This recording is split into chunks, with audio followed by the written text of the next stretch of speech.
Section 6 is Fort Wagner, African Americans, and the War. In 1862, Congress opened the door for African Americans to be able to join the military. 186,000 of them joined the Army. Many of them were former slaves.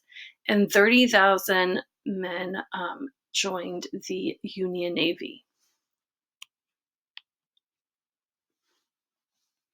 Massachusetts was one of the first states to organize these Black regiments that Congress permitted. The most famous of them was the 54th Massachusetts Infantry, and this was led by Colonel Robert Gould Shaw. And within that infantry, he had 1,000 soldiers, and 2 of them were Frederick Douglass's sons. So remember Frederick Douglass, he was a really big reformer. He's a former slave. He helped speak up for abolition, and he helped the women's right movement as well.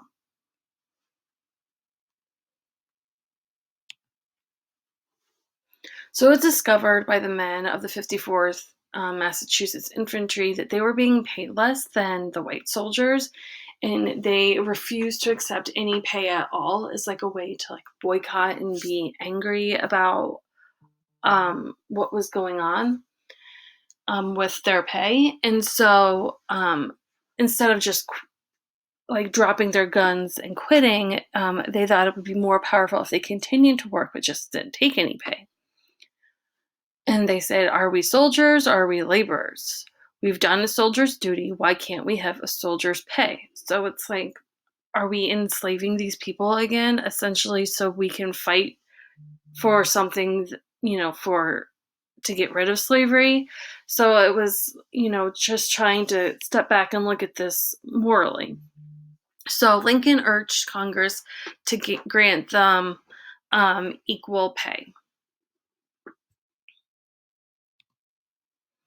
After 3 months of training, the 54th Regiment was sent back to attack Fort Wagner in South Carolina. South Carolina is a Confederate state.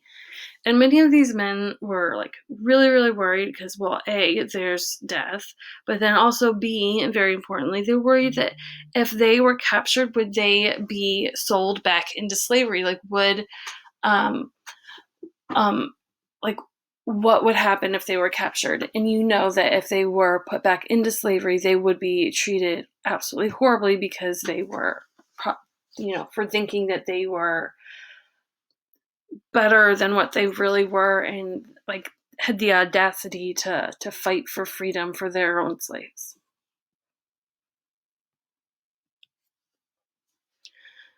So the attack on Fort Wagner was very difficult. They had to run 200 yards of open beach, and they had cannons and rifles shooting at them. So think of like 2 football fields long, and it's a sandy beach.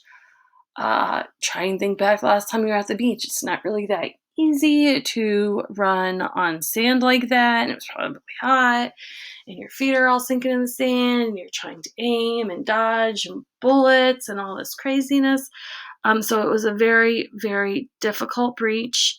It's open. You don't have any protection. So these rifles that are being shot at you, these cannons, they're coming straight at you with nothing between you and them.